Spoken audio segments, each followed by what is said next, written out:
Hello, Eddie.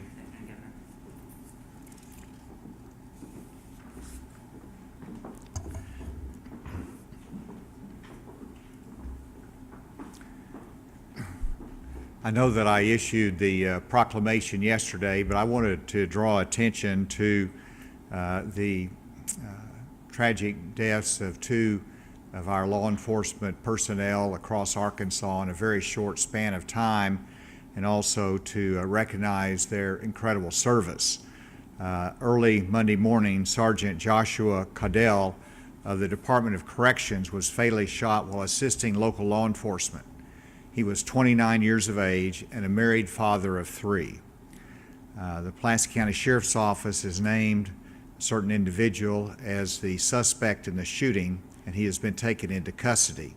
Secretary Solomon Graves is here as the supervisor of Sergeant Joshua Caudell, and he joins in remembering his life of service and his too short of life in the law enforcement arena. But the state expresses gratitude to his family for Joshua's service.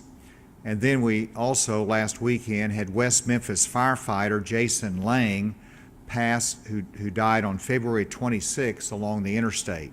While he was traveling to an EMT clinical training class, he stopped to provide assistance during a traffic incident and was struck by an 18-wheeler and killed.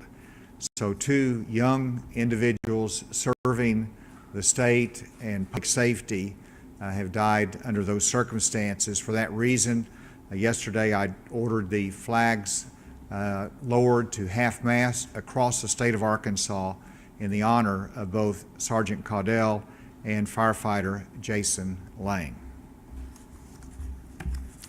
Secondly, I wanted to address today the continuing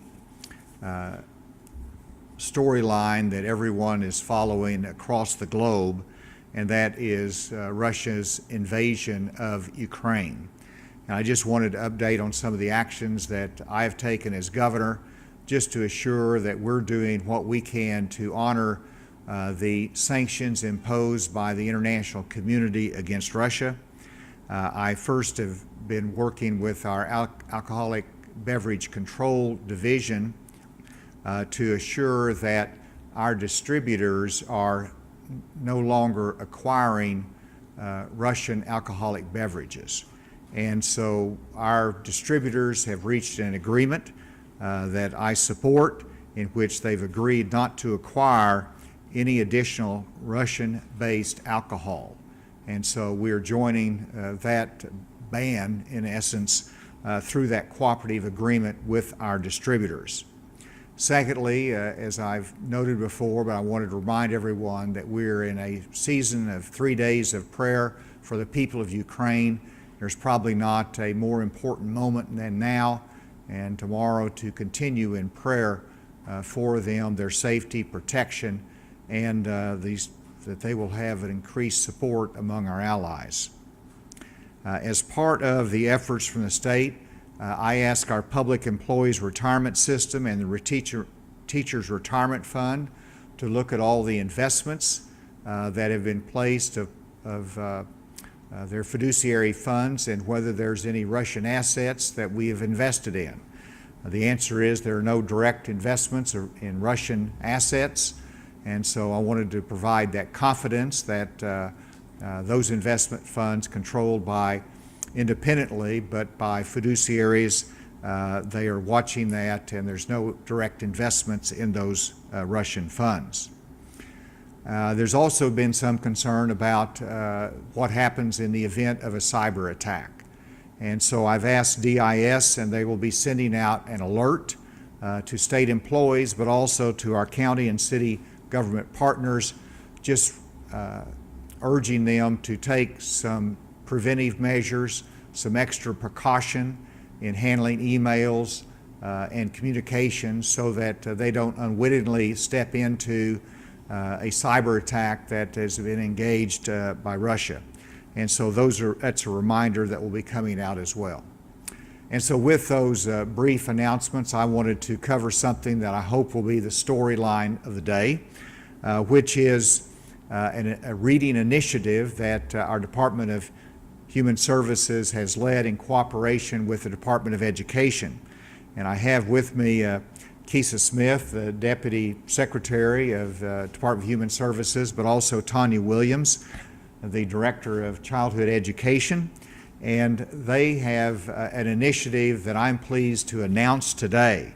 As everyone knows, I have my WINS priority for 2022, which is workforce education, it is infrastructure investment, it is new economy jobs, but is also strengthening Arkansas families.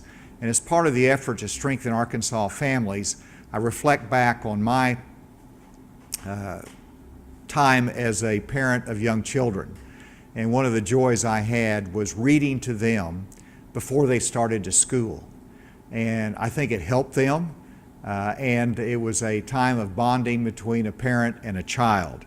And so to strengthen Arkansas families, today we are announcing the 10 Minutes Matter campaign. This is a partnership between, as I said, Human Services and Department of Education, and it's emphasizing the importance of reading to young children. We have our RISE initiative, which Secretary Key has led, which is Reading Initiative for Student Excellence, designed at the lower grade level. Well, we need to really emphasize the reading in the preschool age group. And this focus of 10 Minutes Matter campaign is focused on the preschool child, home with a parent or part-time at home with a parent, to emphasize the importance of reading. And in fact, 90% of brain development occurs before 5 years of age. That is the time to have the greatest impact. Reading one short book per day to your child can increase their vocabulary by 300,000 words by the time they start school. An extraordinary statistic. And so the action that we're asking parents to take is to simply spend 10 minutes that matter with their child in reading before school at that tender young age, to increase their brain development, to increase their vocabulary and their preparation for school.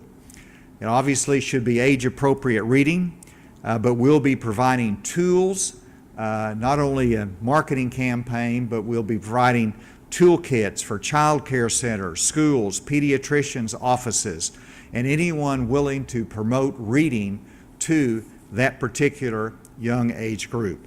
This, to me, is an exciting development and announcement. I hope that parents will get involved and consider volunteering, whether it's for public libraries, whether it's for other literacy organizations. We have a lot going promoting the culture of reading in Arkansas, but it needs to start at that very young age. And with that, let me invite Tanya Williams, Director of Early Childhood Education, to come and make comments. And you will introduce your team member here. Thank you so much, Governor. And I do want to acknowledge a team member, Onika Lester, who is from Pine Bluff, had this idea in a staff meeting about a month ago. And we promote reading and literacy and early childhood programs through our licensing regs and through our Better Beginnings efforts. But this is really to underscore the importance of it. And it's really to encourage parents and children, child care providers, teachers, everyone who touches the life of that child, family members, to just take 10 minutes a day and read to a child. Just 10 minutes. It's not just about the cognitive development, the vocabulary, but it promotes listening skills. It equally promotes good social emotional development and a great bonding time for parents and children. So we're really excited about it. 10 minutes matter to young children.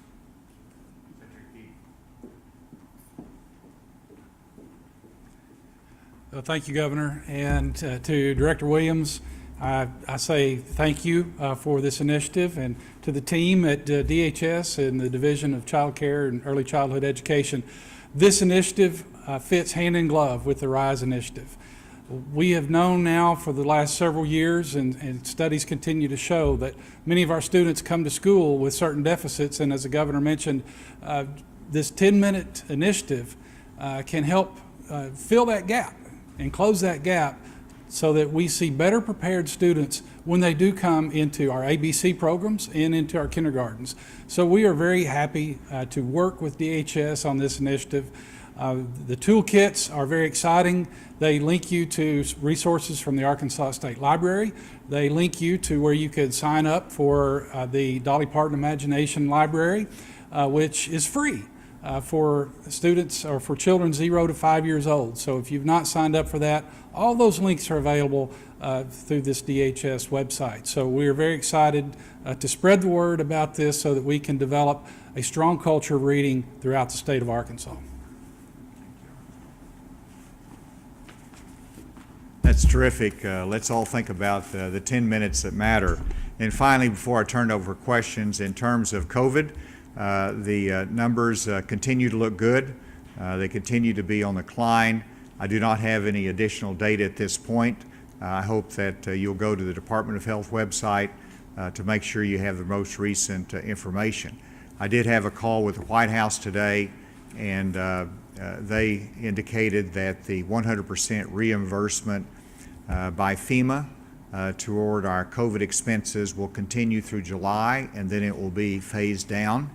And then secondly, the increase of the Pfizer therapeutic will expand. We should have that increased availability in the coming weeks and months. That should be a relief to those that may be infected. They will have better therapeutics coming, and that was an announcement that they made today as well. With that, we're happy to take any questions. So what do you think about the CDC's new guidelines on masks that came out on Friday? Well, they did exactly what I asked them to do, which was to move us out of the pandemic state and to move it away from mandates and restrictions to more disease management. And so I applaud them for that. Now, in terms of Arkansas, we're significantly ahead of where CDC is even at this moment. So it doesn't have that much relevance for Arkansas because we don't have mandates in place, but those, and we have guidelines that are simply recommendations for the schools to consider. And so this will be their CDC guidelines, but I expect the schools to look at that information, weigh it in terms of their own community, and make good judgments. And I think we've seen in recent days, even the local school districts that did have a mask requirement in have been gradually lifting that. Has there been any projections made about sort of how the Russian sanctions will affect Arkansas's agriculture? And are you encouraging private businesses to also end dealings with Russia?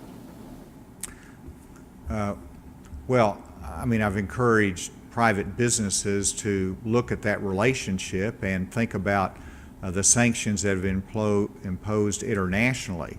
And that's where you see the wholesale liquor distributors that have mutually agreed not to make any additional acquisitions of Russian-based liquor, and that's a good success story. Whenever you look at what we import to Russia is very small. I looked at that data. We export much more than we import, and so the impact will be largely on the exports that we make. And there's a price to be made whenever you cut off economic relations with a country or diminish it greatly. And so there will be an impact in Arkansas, partly in agriculture, but also in aero defense materials or airplanes or other materials that we supply. I have a question for Secretary Graves. Give you a second. Graves. Is there any sort of statement you can give just of the arrest from earlier today? The department has no formal statements regarding the arrest of the individual this morning. We would continue to ask the people of the state to join us in prayer for Sergeant Caudell's family and continue to celebrate his life of service. For us, that is most important right now. Thank you. Is there anything remotely in terms of questions? With that, thank you and have a great afternoon.